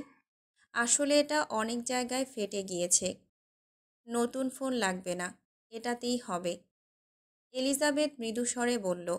তাকবীর সাবলীলভাবে পাঞ্জাবির পকেট থেকে ভাঙা ফোনটা বের করে এলিজাবেথের হাতে দিল। এলিজাবেথ নীরবে ফোনটা নিয়ে নিল হাতে। তাকবীরের চোখে প্রতিজ্ঞার দীপ্তি ফুটে উঠল। আশ্বস্ত গলায় বলল, ভয় পেও না এলোকেশী, খুব শীঘ্রই আমি তোমাকে এখান থেকে নিয়ে যাব। এলিজাবেথ ভেতরে ভয় পেল, তাকবীরের সামনে শক্ত থাকার চেষ্টা করল। এক চিলতে হাসি দিয়ে মাথা নাড়াল। তাকবীরের ইশারায় রামুদা এলিজাবেথের হুইলচেয়ারের হাতল ধরে ওকে ভেতরে নিয়ে যেতে লাগল। এলিজাবেথ ঘাড় ঘুরিয়ে তাকালে তাকবীর হালকা মাথা নাড়িয়ে হাসল। অথচ ভেতরে ভেতরে তাকবীর নিজেও ভঙ্গুর। এলিজাবেথকে ভেতরে নিয়ে যেতেই রেয়ান পাশে এসে দাঁড়ালো। আপনি তো সব সময় ম্যামের ভালোবাসা চাইতেন, আর এখন নিজেই দূরে ঠেলে দিচ্ছেন। এভাবে সময়গুলো আরও হাতছাড়া হচ্ছে না? তাকবীর শূন্য জায়গায় দৃষ্টি স্থির রেখে বলল, যোগাযোগের অভাবে ভালোবাসা হারায় না, বরং তা দূরত্বের দহনে পুড়ে আরও গাঢ় হয়ে ওঠে। কয়েক মুহূর্ত চুপ থেকে হঠাৎ চোখে আগুনের ঝলক দেখা গেল। চাপা গলায় চিবিয়ে চিবিয়ে বলল, কোম্পানির লোকেরা এখন আমার দুর্বলতা জেনে গেছে। এই মুহূর্তে ও আমার কাছে সেফ না। তাই এই কঠিন সিদ্ধান্ত নিতে হয়েছে আমায়। সবগুলো রক্ত দিয়ে আমি গোসল করব। রেয়ান একটু থেমে বলল, একটা কথা বলি বস। হুম। আপনি তো সত্যিকার অর্থেই ম্যামের বিশ্বাসের যোগ্য না। তেতো হলেও এটাই বাস্তবতা। তাই হয়তো সৃষ্টিকর্তা ম্যামের মনে আপনার জন্য ভালোবাসার ফুল ফোটায়নি। কারণ তিনি জানেন এর শেষ পরিণতি কী হতে পারে। হঠাৎই তাকবীরের চোখের আগুন মুহূর্তেই বর্ষণে নেমে এলো। খাদযুক্ত কণ্ঠে বলল, সেজন্যই তো এত বড় সিদ্ধান্ত নিয়েছি। কিন্তু দেখো, আমি সব কিছু ছেড়ে দিলেও সব কিছু আমাকে ছাড়ছে না রেয়ান। রেয়ান নিচু স্বরে বলল, পাপ যখন খুব বেশি হয়ে যায় তখন আমরা পাপ ছাড়তে চাইলেও পাপ আমাদের ছেড়ে দেয় না। যেমন আমাকেই দেখুন না, এতটাই পাপী হয়ে গেছি যে নিজের ভাইকে মারতেও একবার হাত কাঁপেনি। টাকার লোভে আমি আজ অন্ধ। তাকবীর হেসে বলল, তুমি আর আমি একই মাটির তৈরি। তবে জানো আমাদের মধ্যে পার্থক্য কি? রেয়ান ভ্রুকুচকে তাকাতেই তাকবীর বলল, তুমি টাকার পাগল আর আমি ভালোবাসার কাঙাল। অতঃপর তাকবীর গভীর দৃষ্টিতে রেয়ানের দিকে তাকিয়ে বলল, প্রেমে পড়ার পর বুঝলাম আমি আসলে কতটা বেহায়া। রেয়ান নীরবে সম্মতি জানালো। হঠাৎ তাকবীর তড়িঘড়ি করে গাড়িতে উঠতে উঠতে বলল, জলদি চলো, আমার গোসলের সময় হয়ে গেছে। ঘন অরণ্যের অন্তহীন সবুজ ভেদ করে দূরাকাশ ছুঁই ছুঁই এক নিঃসঙ্গ টাওয়ার। শীর্ষে দাঁড়িয়ে 3 দৈত্যকায় পুরুষ, পাহাড়ের মতো অবিচল তারা। নিচে তাকবীরের গাড়ি ফার্ম হাউস পেরিয়ে মিলিয়ে যেতেই নীল চোখ থেকে দূরবীন নামিয়ে নিল মাঝখানে দাঁড়ানো বলিষ্ঠ এক কায়া। দুই পাশে তার 2 সুরক্ষাকর্মী। রিচার্ডের সুচারু দৃষ্টি প্রথমবারের মতো ভাঙল। ঠোঁটের কোণে ফুটে উঠল এক রহস্যময় হাসি। You are fucking welcome Red. No one is enough for you except me. Now you are control by my parasite, my fucking dark red. সেই চিরচেনা ভারিক্কি স্বরের শব্দগুলো উচ্চারণ করে ধীর পায়ে সিঁড়ি বেয়ে নেমে এলো রিচার্ড। পেছন পেছন নেমে এলো তার অবিচল রক্ষাকবচ ন্যাসো লুকাস। তাকবীর যদি হয় স্থলে নির্ভীক শিকারী, তবে রিচার্ড গভীর জলে নিঃশব্দ হন্তারক। তাকবীর যতই সাবধান হোক না কেন, তার প্রতিটা পদক্ষেপ রিচার্ডের আগে থেকেই জানা হয়ে যায়। বরাবরের মতো এবারও তাকবীরের আগে ফার্ম হাউসটি বুক করে রেখেছিল রিচার্ড। এলিজাবেথের আগমন জানান দিতে চারিপাশ ফুলের গাছে ভরে তুলেছিল রিচার্ড। দূরে থাকতে চেয়েও তাকবীরের পা আবারও পড়ল রিচার্ডের জালে। হ্যাঁ, এটাই তো Richard Kainat, the crime lord and gangster boss হিসেবে শিকারী। বরাবরের মতোই ন্যাসো গিয়ে বসল ড্রাইভিং সিটে লুকাস পাশে। রিচার্ড পেছনের প্যাসেঞ্জার সিটে বসে ইতিমধ্যেই ফার্ম হাউসের সব খবরাখবর নিয়ে ফেলেছে। ন্যাসো ড্রাইভ করতে করতে ফ্রন্ট মিরর দিয়ে কিছুক্ষণ রিচার্ডের দিকে চেয়ে রইল। কিছু বলতে চাইছে, তবে দ্বিধা কাটছে না। ওয়ানা সে সামথিং? রিচার্ডের গম্ভীর স্বরে ভড়কে গেল ন্যাসো, অথচ রিচার্ডের দৃষ্টি তখনও ল্যাপটপে নিবদ্ধ। ন্যাসো আর পিছুপা হলো না, সরাসরি বলে উঠল, বলছিলাম ম্যাম এই ভয়ঙ্কর জঙ্গলে একা থাকবে কিভাবে? সবেমাত্র একটা ট্রমা থেকে বের হলো, একা থাকলে তো আরও ভেঙে পড়বে। রিচার্ডের ভাবলেশহীন জবাব, ভেঙে পড়ার কিছু নেই। প্রত্যেকের একা বাঁচতে শেখা উচিত, তাহলেই কারোর ভাঙার ক্ষমতা থাকবে না। পাশ থেকে লুকাস বলল, এটা কি আদৌ সম্ভব? রিচার্ডের ঠান্ডা কণ্ঠে কাটকাট উত্তর এলো, কেন না? আমার জীবনের 14টা বছর আমি একা কাটিয়েছি, বদ্ধ ঘরে হিংস্র জন্তু আর অস্ত্রের মাঝে। বালিশের জায়গায় মাথার নিচে ছিল বন্যপ্রাণীদের মৃতলাশ, আর প্রতিটা নিঃশ্বাসে শ্বাসরুদ্ধকর মৃত্যুর গন্ধ। রক্তের গন্ধে মেতে উঠতে উঠতে এখন আর আমার নাকে কোনো মিষ্টির সুবাস পৌঁছায় না। খিদের তাড়নায় কাঁচা মাংস চিবিয়ে চিবিয়ে খেয়েছি। জানতাম যে কোনো মুহূর্তে আমার শরীরের উপর ছড়ানো হতে পারে সেই রক্তের ধারা। আমিও তো সেই রক্ত মাংসের মানুষ ছিলাম, যার দয়া বা সহানুভূতির কোনো প্রয়োজন ছিল না। স্তব্ধ হয়ে গেল লুকাসো ন্যাসো। কিছু মুহূর্ত ধরে গাড়ির ভেতর পিনপতন নীরবতা বজায় রইল। অবশেষে লুকাস হালকা গলায় প্রশ্ন করল, বস, এতটাই ভয়ঙ্কর ছিল আপনার অতীত? রিচার্ডের অভিব্যক্তিতে কোনো পরিবর্তন এলো না। একদম পাহাড়ের মতো নিঃশব্দ। ঠান্ডা কণ্ঠে বলল, এটাই ছিল আমার জীবনের বাস্তবতা। ন্যাসো আর লুকাসের কাছে রিচার্ডের অতীত ছিল এক গোলকধাঁধা, এক রহস্যময় অতীত যা জানার খুব কৌতূহল ছিল তাদের। তবে আজ আর সাহস হয়নি সেই ভয়ানক অতীতের খোঁজ নিতে। ন্যাসো নিচু গলায় বলল, বস, আপনি কাঁদেননি কখনো? রিচার্ডের মুখাবয়বে কোনো চিত্তবিনোদন বা অনুভূতির চিহ্ন নেই। শুধু শান্ত কণ্ঠে বলল, না, আমি কাঁদিনি, আর কাঁদব না কখনো।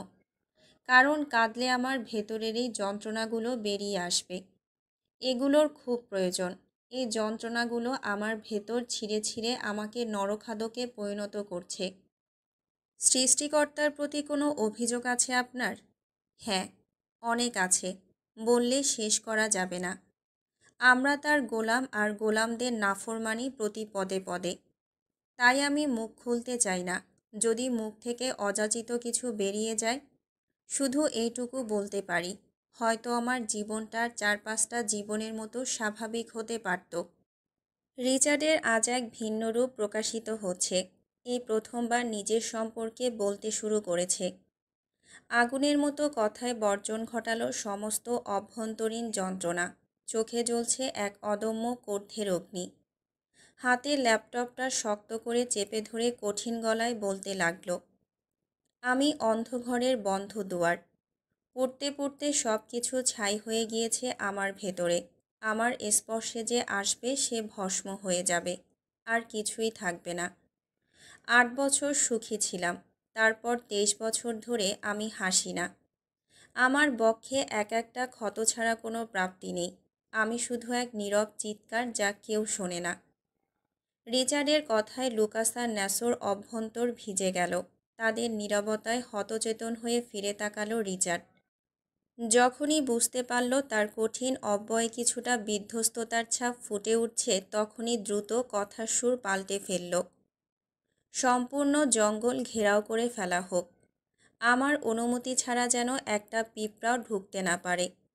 প্রতিটা কোণে কোণে আমি গার্ড চাই, তবে তাদের দৃষ্টি যেন এই বাড়ির উপর না আসে।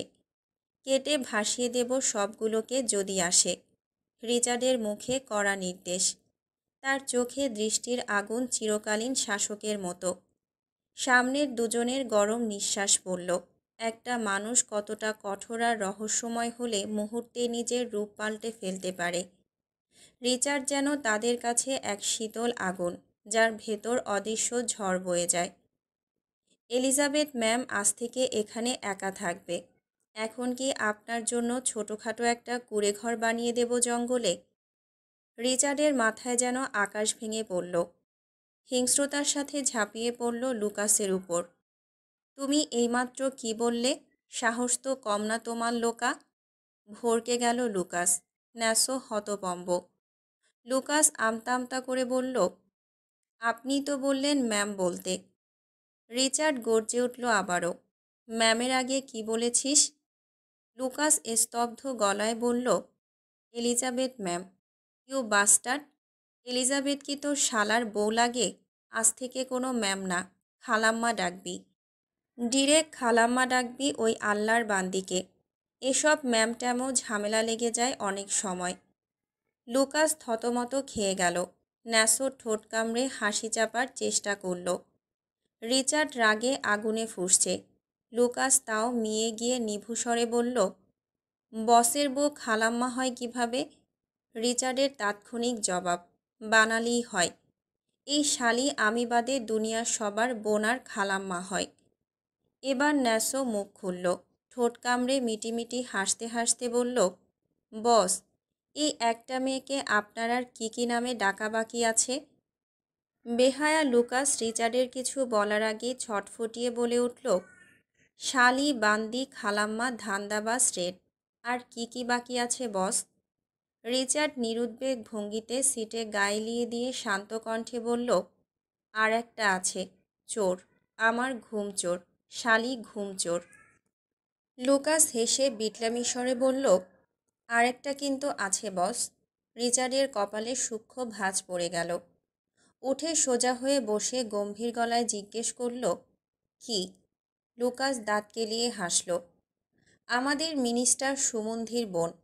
বলেই ফিক করে হেসে উঠল। ন্যাসো হাসিতে তাল দিল। রিচার্ড বাঁকা হেসে আবারও সিটে গায়ে এলিয়ে দিল। এই উচ্ছৃঙ্খলতার মাঝেও নিজের ধৈর্যকে আঁকড়ে ধরে রাখছে সে। একমাত্র আমার বসকেই দেখলাম, যে নিজের বউকে অন্যের বউ বলে চালিয়ে দিয়েছে এতদিন, শুধুমাত্র বউয়ের সেফটির জন্য। লুকাসের কথা শেষ হওয়ার সঙ্গে সঙ্গে ন্যাসো লুকাসের পেটে গুঁতা মারল।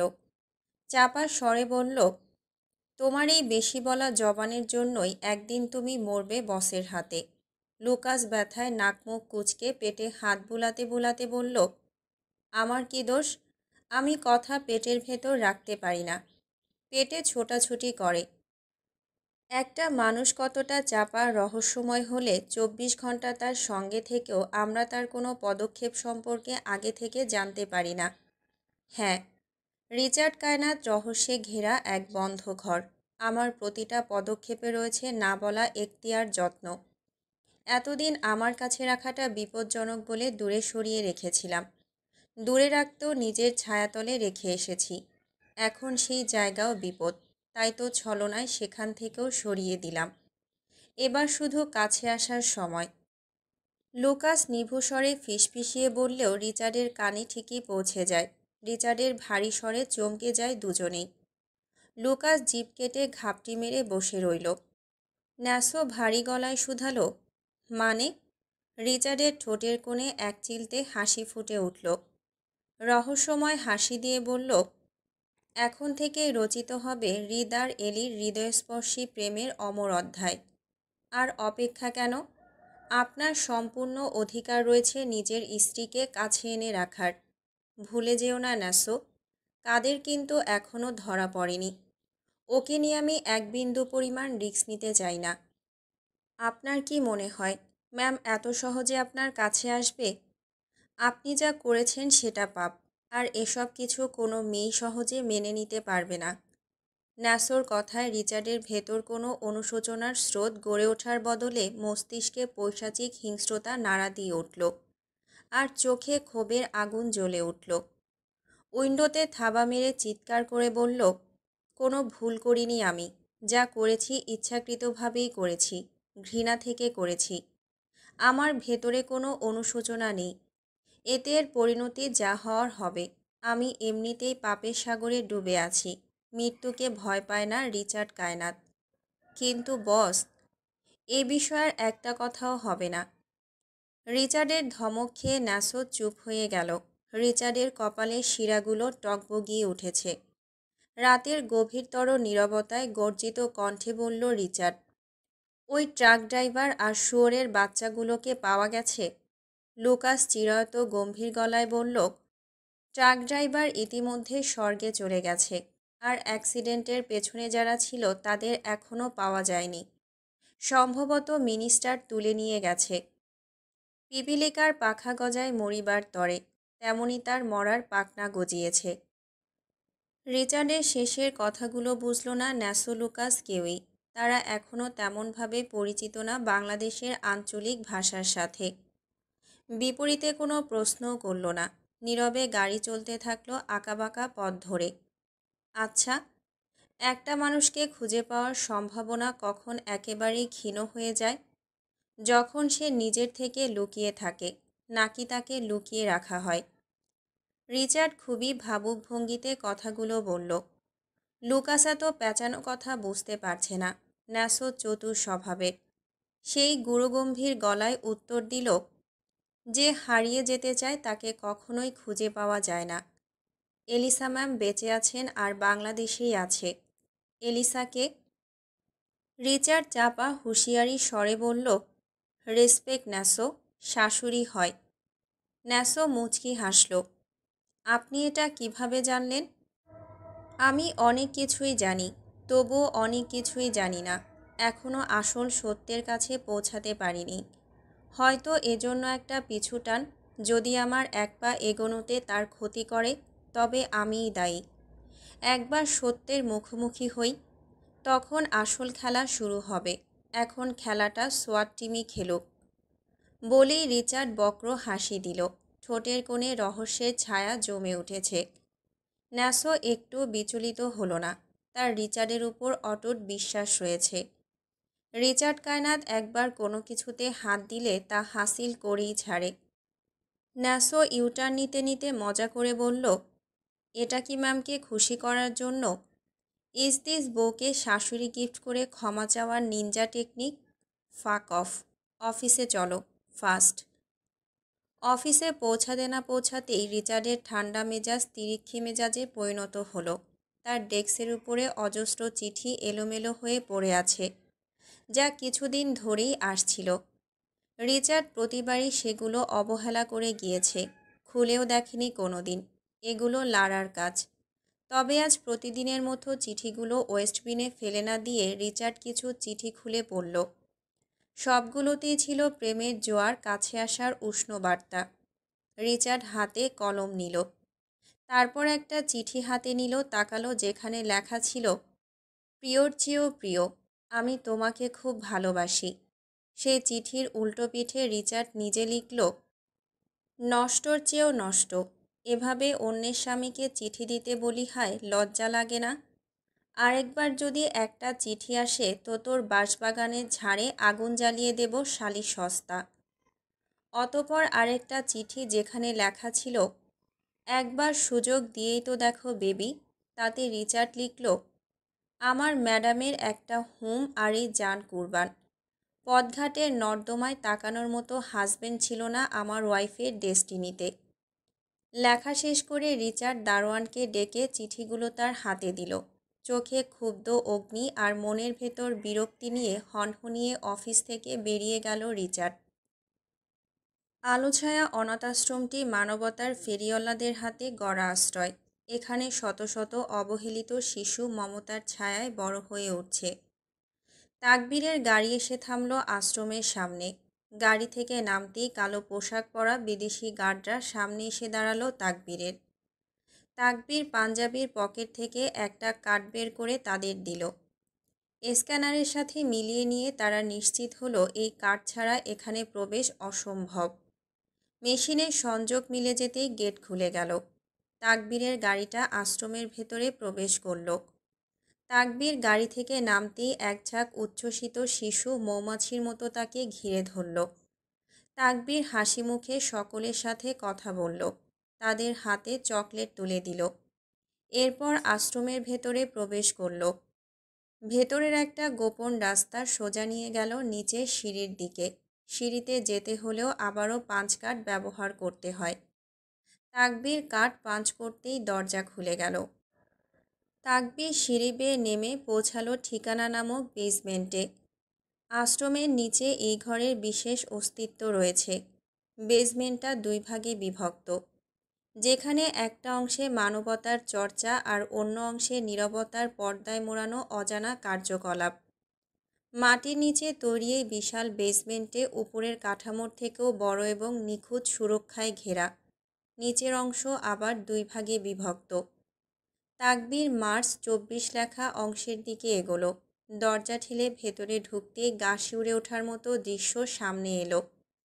দেয়ালে ছোপ ছোপ রক্তের দাগ, ছড়িয়ে থাকা ভাঙা আসবাবপত্র আর অদ্ভুত কিছু সরঞ্জাম। জায়গাটা যেন কোনো উন্মাদ সাইকোপ্যাথের কল্পনার প্রদর্শনী। ভেতরে পা রাখতেই তাকবীরের জুতো তাজা রক্তে ভেজা ফ্লোরে পড়ল। প্রতিটা ধাপে নাকে ভেসে এলো পচা মাংসের উৎকট গন্ধ। বাতাস ভারী হয়ে উঠেছে অজানা আতঙ্কে। তাকবীরের চোখে মুখে কোনো ভয় নেই, বরং এক অদ্ভুত স্থিরতা। এই কক্ষে মাংস কাটার এমন কোনো অস্ত্র নেই যেটা নেই। এখনও ধারালো ছুরিগুলোতে রক্তের শুকনো দাগ লেগে আছে। অবাক করে দিয়ে এই কক্ষে প্রবেশ করতেই তাকবীরের চোখের মণির রং বদলে যায়। চেহারায় ফুটে ওঠে এক নৃশংস হিংস্রতার প্রতীক। চেয়ারে সেই ছেলেটাকে বেঁধে রাখা, সেদিন যারা পাহাড়ে তাকবীরের অ্যাক্সিডেন্ট ঘটিয়েছিল। ওদের মধ্যে বাকি ছেলেগুলোর নিথর দেহ রক্তাক্ত মেঝেতে পড়ে আছে। সকলের শরীর সাদা হয়ে গিয়েছে, বোঝা যাচ্ছে শরীরে রক্তের কোনো অস্তিত্ব নেই। চেয়ারে বেঁধে থাকা ছেলেটাও ইতিমধ্যে শরীর ছেড়ে দিয়েছে, মাথা ফেলে দিয়েছে। আর তার চারপাশে ঘেরাও করা কয়েকজন, তাদের হাতে বড় বড় ইঞ্জেকশন, যেগুলো দিয়ে তারা ছেলেটার শরীর থেকে টেনে টেনে সব রক্ত বের করে নিচ্ছে, যেভাবে বাকিদের থেকে নিয়েছিল। রক্তগুলো একটা বালতিতে জমা করা হচ্ছে। তাকবীর পরনের পাঞ্জাবিটা একটানে খুলে ফেলল। উত্তেজনায় শিরা টান টান হয়ে আছে। ধৈর্যের সব বাঁধ ভেঙে গেলে লোহার টেবিল থেকে ধারালো ছুরিটা তুলে নিল। এক নিঃশ্বাসে ছেলেটার গলায় চালিয়ে দিল ছুরির তীক্ষ্ণ ধার। মুহূর্তেই মুন্ডু শরীর থেকে আলাদা হয়ে নিচে পড়ে থাকা নিথর দেহগুলোর উপর গড়িয়ে পড়ল। ফিনকি দিয়ে ছুটে আসা রক্ত ছিটকে পড়ল তাকবীরের কৃষ্ণগহ্বরে। কিন্তু এখানেই থেমে থাকেনি তাকবীর। রক্তে ভরা বালতিটা শক্ত হাতে তুলে নিল। এক প্রবল প্রচেষ্টায় উষ্ণ টাটকা রক্ত শরীরের উপর ঢেলে দিয়ে সেরে নিল আজকের গোসল। সঙ্গে সঙ্গে তৃপ্তির শীতল হাসি ফুটে উঠল ঠোঁটে। আশ্রম থেকে কিছুটা দূরে নিস্তব্ধতায় দাঁড়িয়ে আছে কালো জিপটা। এরিক তীক্ষ্ণ দৃষ্টিতে গার্ডদের চলাফেরা খেয়াল করে নিখুঁতভাবে সাজিয়ে নিল নিজের পরিকল্পনা। এখানকার গার্ড বদল হয় প্রতি ঘন্টায়। সেই ফাঁকটাই কাজে লাগাতে প্রস্তুত হয় এরিক। পেছনের গেটের কাছ থেকে গার্ড সরে যেতেই নিঃশব্দে এক লাফে দেয়াল টপকে ওপারে নেমে গেল এরিক। দ্রুততার সঙ্গে গার্ড হাঁকতে হলো, কারণ নতুন গার্ডদের আগমনের সময় হয়ে এসেছে। চতুরতার সঙ্গে আশ্রমের অভ্যন্তরে প্রবেশ করল এরিক। আগের দিনে ছোট্ট বাচ্চাটার শরীরে ভিক্টর যে খেলনা গাড়িটা লাগিয়ে দিয়েছিল, সেটাই ছিল হিডেন ক্যামেরা। বাচ্চাটি আশ্রমের ভেতরে প্রবেশ করতেই বাইরে থেকে রিমোট কন্ট্রোলে গাড়িটা পরিচালনা করতে থাকে এরিক। কাল রাত জুড়ে এরিক সজাগ থেকেছে। আশ্রমের প্রতিটা কোনায় কোনায় চোখ রেখেছে, তবে কোনো সন্দেহজনক কিছুই ধরা পড়েনি। বরং এরিকের সন্দেহ আরও বাড়িয়ে দেয়। এরিক হাল ছাড়েনি। শেষ রাতের ফুটেজে হঠাৎ ধরা পড়ে তাকবীরের বডিগার্ড রেয়ান আর কয়েকজন গার্ড মিলে কয়েকজনকে টেনে হিঁচড়ে একটা গোপন রাস্তার দিকে নিয়ে যাচ্ছে। খেলনা গাড়িটাও সেই পথে নিতে চাইলে সিঁড়ির কাছে পৌঁছাতেই অ্যালার্ম বেজে ওঠে বারবার। স্পষ্ট বোঝা যায় সেখানেও কঠোর সিকিউরিটি সিস্টেম আছে। এরপর আর অপেক্ষা করা চলে না।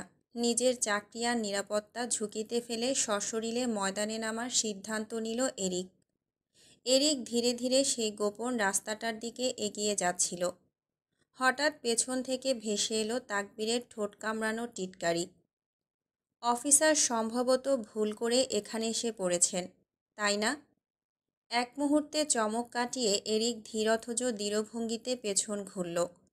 তাকবীরের চুল ভেজা গায়ে সদ্য পরা নতুন পাঞ্জাবি। এরিক তীক্ষ্ণ দৃষ্টিতে তাকবীরের মাথা থেকে পা পর্যন্ত পরখ করে নিল। ঠোঁটে এক টুকরো বিদ্রুপ মিশিয়ে বলল, আজকাল মিনিস্টারদের আশ্রমেও গোসল করা হচ্ছে নাকি? তাকবীর ঠোঁট কামড়ে হাসল। গোসলের চেয়ে আশ্রমে শান্তি মুখ্য অফিসার। এরিকের চোখ সংকীর্ণ হলো। তাহলে কি মিনিস্টাররা এখন শান্তি খুঁজতে বেসমেন্টে যায়? বেসমেন্ট? এখানে তো এমন কিছু নেই। নাটক করছেন। কাল রাতে যাদের টেনে হিঁচড়ে ভেতরে নিয়ে গেলেন তারা কারা? আশ্রমের গার্ড। হঠাৎ অসুস্থ হয়ে পড়ায় তাদের ভেতরে নিয়ে যাওয়া হয়েছিল। তাকবীর এরিক একসাথেই পেছন ঘুরল। তাকবীরের পেছনে দাঁড়িয়ে আছে তাজওয়ার দাওয়ান, তার পাশে কয়েকজন গার্ড। তাজওয়ার দাওয়ান এসে তাকবীরের পাশে দাঁড়ালো। এরিকের দিকে চেয়ে আন্তরিক হেসে বলল, ওই যে ওরা। এরিক পাশের গার্ডগুলোর দিকে তাকালো। এরা স্পষ্টতই কাল রাতের লোক নয়। এরিকের চিবুক শক্ত হয়ে উঠল। তাজওয়ার দাওয়ান ফোন বের করে ব্যস্ত হাতে নম্বর চাপতে চাপতে বলল, অনুমতি ছাড়া একজন মিনিস্টারের প্রপার্টিতে প্রবেশ কি আপনাদের আইন অনুযায়ী অপরাধ নয়? আমি নিশ্চিত নই, আপনার অফিসারের কাছ থেকে জেনে নিচ্ছি। তাজওয়ারের ইঙ্গিত বুঝে এরিকের মুষ্টিবদ্ধ হাত কাঁপতে থাকলো অর্ধেক। তবুও নিজের ধৈর্য সংযত রেখে এগিয়ে গেল তাকবীরের সামনে। ঠোঁটের কোণে মুচকি হাসি ঝুলিয়ে থাকা তাকবীরের চোখে চোখ রেখে বলল, you look like a psychopath minister. Takbir ঠোঁট কামড়ে মৃদু হাসল। আত্মবিশ্বাসের টইটুম্বুর কণ্ঠে বলল, ইয়েস আই অ্যাম। খুনি, সাইকোপ্যাথ, স্মাগলার, আরও অনেক কিছু। তবে কি জানেন, স্কুলে ইংলিশ স্যার একদিন বলেছিল, চুরিবিদ্যা মহাবিদ্যা, যদি না পড়ে ধরা। তেমনি আমিও মানবতার ফেরিওয়ালা, যতদিন না পড়ি ধরা। এরিক তাকবীরের চোখে চোখ রেখে চিবিয়ে চিবিয়ে বলল, ধরা এবার পড়বেনি, আর সেটা আমার হাতেই হবে, খুব শিগগির। তাজওয়ার হেসে বলল, হ্যাঁ অফিসার, আমি মিনিস্টার তাকবীর দেওয়ানের বাবা তাজওয়ার দেওয়ান বলছিলাম। এরিক রক্ত গরম চোখে তার দিকে একবার তাকিয়ে হনহনিয়ে বেরিয়ে গেল। তাজওয়ার ফিসলে হাসি দিয়ে ফোন নামিয়ে গার্ডদের উদ্দেশ্যে গলা উঁচিয়ে বলল, এই কেউ অফিসার সাহেবকে বাধা দেবে না। এরিক চলে যেতেই তাকবীর বাবার দিকে ফিরল। গভীর চোখে তাকিয়ে বলল, আব্বা, আমি কি আপনার নিজের ছেলে? তাজওয়ার দেওয়ানের কপালে ভাঁজ পড়ল, কণ্ঠ কঠিন হয়ে উঠল। এসব কি বলছো বীর? তাকবীরের কণ্ঠে ক্ষোভার হতাশার ছায়া। মানুষ তো তার সন্তানকে ভালো মানুষ বানাতে চায়। আপনি কেন নিজের হাতে আমাকে একটা অমানুষ বানালেন? তাজওয়ার গম্ভীর স্বরে বলল, আবারও বলছি বীর, একটা সাধারণ মেয়ের চক্করে পড়ে অকৃতজ্ঞের মতো কথা বলো না। ভুলে যেও না তোমার মা বোনের কথা। প্রতিশোধের আগুনে তুমি নিজেই এই পথ বেছে নিয়েছিলে। এক মুহূর্ত দাঁড়ায়নি তাজওয়ার, গমগমে পায়ের শব্দ ফেলে চলে গেল। তাকবীর ঠায় দাঁড়িয়ে রইল। ঠোঁটে তাচ্ছিল্যের হাসি ফুটে উঠল। নিজ মনে বলল, এক দেখাতেই প্রেমে পড়েছিলাম, এখন সেই এক দেখাই আমার জীবনের কাল হয়ে দাঁড়িয়েছে। ছটফট করছে এলিজাবেথ, চোখে ঘুম নেই, মনে শান্তিও উধাও। বিছানায় এপাশ ওপাশ করেও কোনো স্বস্তি মেলে না। কিছুক্ষণ আগেই তাকবীরের সাথে কথা হয়েছে, অথচ সেই কথাগুলো যেন আরও অস্থিরতা এনে দিয়েছে ওর মনে। রামুদা এসে রাতের খাবার আর ওষুধ খাইয়ে দিয়ে গেছে সেই কখন, কিন্তু এলিজাবেথের বুকের ভেতরে জমে থাকা অজানা আগুন কোনোভাবেই নিচ্ছে না। তাকবীরের আচরণ এখন মাঝে মাঝেই ওর কাছে অদ্ভুত লাগে। সেদিন ঠিকানা নামে সেই ঘরের প্রসঙ্গে তাকবীরের কথার পর আর কোনো প্রশ্ন করা হয়নি বটে, কিন্তু মনের গভীরে জমে থাকা কৌতূহল আজও এলিজাবেথকে শান্তি দেয় না। একে তো নতুন জায়গা, ঘন জঙ্গলের নিস্তব্ধতা, সব মিলিয়ে ঘুম এলিজাবেথের চোখ থেকে পালিয়ে চলেছে। প্রতি মুহূর্তে মনের কোণে জমছে চিন্তার মেঘ। পরিবার পরিজনের জন্য বুকের ভেতর একরাশ কষ্টের ঢেউ খেলছে। তবে সে তো একলা, তার দুঃখ দেখার কেউ নেই। ফোনটা হাতে নিয়ে বারবার নামিয়ে রাখল, এবার আর নিজেকে থামাতে পারল না। মায়াজাল নামক হোয়াটসঅ্যাপ অ্যাকাউন্টে ঢুকে দেখল শেষ কথোপকথনের তারিখ 2 দিন আগে। তারপর নীরবতা। ভেতরে জমে থাকা ক্ষোভে কিবোর্ডে আঙুল চালালো এলিজাবেথ। অসভ্য টুকি। ওপাশ থেকে এত দ্রুত রিপ্লাই আসবে কল্পনাও করেনি এলিজাবেথ। যেন অপর প্রান্তের মানুষটিও অপেক্ষা করছিল তার একটুখানি শব্দের জন্য। এই মেয়ে, ঘুমাচ্ছ না কেন? ভালো মেয়েরা রাত জাগে না। এলিজাবেথ ভেংচি কেটে টাইপ করল, আমি তো ভালো মেয়ে না। কে বলল? আমি নিজেই। কে তোকে খারাপ বলেছে? আমাকে বল, তার জিভ টেনে ছিঁড়ে ফেলব। তুইতোকারি শুনে একটু চমকে উঠল এলিজাবেথ, তবে বিষণ্ণ মনে এসব এখন বিশেষ গুরুত্ব পেল না। ঠান্ডা ভঙ্গিতে লিখল, তাহলে আগে আমার জিভই টেনে ছিঁড়তে হবে, কারণ আমি নিজে নিজেকে সব থেকে বেশি ঘৃণা করি। কারণ? আছে কিছু কারণ, থাকুক না অজানা। জগৎ তো আজ না কাল বলবেই, তার আগে নিজেই বলে নিচ্ছি, পরে যদি সুযোগ না পাই। বেশি বোঝা মেয়েদের নারীগত না জন্মগত স্বভাব। এলিজাবেথ ঠোঁট টিপে হাসল, কিন্তু হঠাৎ কিছু পড়ে যাওয়ার শব্দে বুকের ভেতর ধপ করে উঠল। ভয়ে কাঁপা কাঁপা হাতে কম্বলের নিচে গুটিয়ে গিয়ে লিখল, আমার না খুব ভয় করছে। ওপাশ থেকে সঙ্গে সঙ্গে মেসেজ এলো, আমি বেশি কথা বলতে পছন্দ করি না, শুধু শুনে রাখো মেয়ে, ভয় পেতে নেই। ভয় পেলে ভয় আরও চেপে ধরে। এলিজাবেথ টুক করে জবাব দিল, এখন করলে কি করব আমি? আমি আসব? চোখ বড় বড় হয়ে গেল এলিজাবেথের। দ্রুত লিখল, মানে কি বলছেন এসব? আপনি জানেন আমি কোথায় আছি? খুঁজে বের করে নেব, শুধু বলো আসবো কি না। যত সমুদ্র নদী পার করতে হয় করব। না না ভাই, থাক, কোনো দরকার নেই। তোমার দরকার না থাকলেও একদিন আসব, নিজের প্রয়োজনে। আপনার প্রয়োজন মানে? আমি দেখতে চাই সেই সাহসী মেয়েটাকে, যে রাত দুপুরে আমার ঘুম কেড়ে নিচ্ছে। এলিজাবেথ অবাক হয়ে ঢং করে লিখল, আজব তো। আরে ভাই, আমি কি চোর নাকি যে আপনার ঘুম কেড়ে নেব? ওপাশ থেকে হাসির উত্তর এলো, না আপনি, আপনি চোর না, আপনি ডাকাত। চোয়াল ফাঁক হয়ে গেল এলিজাবেথের। কর্ধের স্টিকার পাঠিয়ে সাথে লিখল, আপ্পি। একইভাবে ওপাশ থেকেও আসলো, ভাই। এলিজাবেথ কী লিখবে বুঝে উঠতে পারছিল না। কথাগুলো তার কাছে একটু অস্বস্তিকর ঠেকলেও এক ধরনের কৌতূহলও জাগাচ্ছিল। এরই মধ্যে ওপাশ থেকে আবার মেসেজ এলো, আচ্ছা, মেয়েরা কি চায়? এলিজাবেথ কিছুক্ষণ ভেবে টাইপ করল, বাউন গার্লরা তো টাকা পয়সা, দামি গাড়ি বাড়ি এসব চায়। আর তুমি একজন শুদ্ধ পুরুষ। তাহলে আমার মতো খারাপ পুরুষের কি হবে? আগুন লাগুক আপনাদের মতো খারাপ পুরুষের মুখে। আচ্ছা, ছেলেরা কেমন মেয়ে চায়? আজব, আমি সবারটা জানব কি করে? বিরক্ত হয়ে এলিজাবেথ লিখল, উফ, ঠিক আছে, নিজেরটাই বলুন। আমি শুধু একটা ভালো মন চাই, কিন্তু আমার চাঁদ শুধু ওটা চাই। এই যেমন এখন ওর ক্রেভিংস হচ্ছে, একটু কিছুমিছু। এলিজাবেথ ভ্রু কুঁচকে লিখল, চাঁদ মানে? ওটা মানুষের শরীরে থাকে নাকি? মানুষের না, শুধু পুরুষ মানুষের। মানে? কোথায়? অতলে। মেয়ে মানুষের চাঁদের সৌন্দর্য থাকে তাদের হাসিতে, আর পুরুষের চাঁদের আলোর কার্যকারিতা থাকে তাদের ব্যক্তিগত সেই বিশেষ চাঁদে। এলিজাবেথ থমকে গেল। ওর পেটের ভেতর ছুটে গেল এক ঝাঁক প্রজাপতি। মায়াজাল থেকে আবারও মেসেজ এলো, তোমার স্বামীকে মিস করছো? এলিজাবেথ তপ্ত শ্বাস ফেলে বিষণ্ণ মনে টাইপ করল, একদমই না। তাহলে আমাকে করো। ওমা, কেন? কারণ এই শীতে আমি তোমাকে উষ্ণতা দিচ্ছি। বুঝলো না এলিজাবেথ কিভাবে। কেন? ফিল করতে পারছো না? May I have to explain?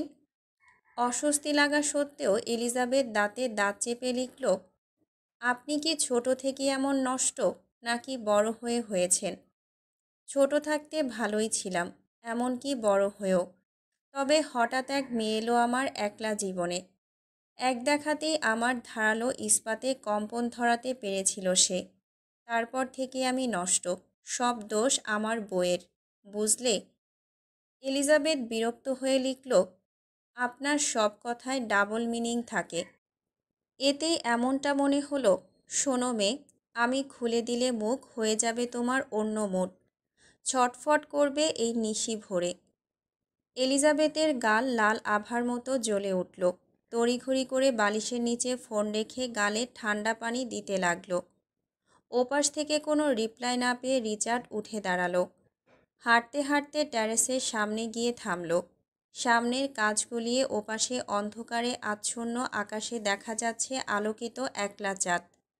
আজ নতুন ম্যানশনে উঠেছে রিচার্ড, তবে ন্যাসোরা এখনও বাগানবাড়িতেই আছে। রানীর জন্য তৈরি ম্যানশনে রানীরই প্রথম পা রাখা উচিত, এই ভাবনাতেই এখন ওদের এখানে আনেনি রিচার্ড। চাঁদের আলোতে রিচার্ডের পেছনের দেয়াল এবং বেডসাইডের দেয়ালে ঝুলানো ছবিগুলো স্পষ্ট হয়ে উঠেছে। অজস্র ফ্রেমে বাঁধানো এলিজাবেথের মুহূর্তগুলো। বিশেষভাবে চোখে পড়ে দেয়ালের বড় একটা ছবি। লাল চুল গঠনে কলাপাতা রঙের জামা। চোখে মুখে ভয় মিশে থাকলো ভীষণ মায়াময়। বৃষ্টিতে ভেজা সেই এলিজাবেথ প্রথম সাক্ষাতে এই রূপে রিচার্ডের গাড়ির ড্যাশবোর্ডের ক্যামেরায় ধরা পড়েছিল। সেই ছবি যত্নে এখানে টাঙিয়ে রেখেছে রিচার্ড। তবে এখানে শুধু সেই দিনের ছবিই নয়, ক্যালিফোর্নিয়া, টুইন পিক পাহাড়, ইতালি, তাকবীরের বাড়ি, সিলেট, প্রতিটি জায়গার স্মৃতিগুলো ছবিতে বন্দি করে ঝুলছে এই হৃদয়হীন মানুষটির কক্ষে। তবুও অনুভূতি প্রকাশে রিচার্ড আজও ব্যর্থ। তার ভেতর জমে থাকা অগণিত অপ্রকাশিত ভালোবাসার ভার যেন কেবল দেয়ালের ফ্রেমগুলোই বহন করছে। শক্ত মনের গহীনে জমে থাকা দানা দানা সুপ্ত অনুভূতি রিচার্ডকে ভেতর থেকে নিঃশেষ করতে শুরু করেছে। পৈশাচিক বিধ্বংসী মস্তিষ্ক যতটা সেগুলোকে দমাতে চাইছে, অনুভূতির দাবানল ঠিক ততটাই পুঁতে দিচ্ছে তাকে। তামাক কখনোই মন শান্ত করে না, বরং সেই অশান্তির ঝড় আরও প্রবল করে তোলে। সে ঝড়ও যেন ফিরে আসে সেই তাণ্ডবেরই কাছে, যেখানে রিচার্ডের আত্মা অস্থির। রিচার্ড হাতে তুলে নিল এক বোতল ওয়াইন। হঠাৎই অদম্য কর্ধে ছুঁড়ে মারল কাচের গ্লাসে। ঝনঝন শব্দে ভেঙে ছড়িয়ে পড়ল কাচের টুকরোগুলো। কাচের ঝনঝনানি থেকেও জোরে চেঁচিয়ে উঠল রিচার্ড। পাপ পুণ্যের হয় না সংসার, তবে খোদা কেন করল মোরে পাপী।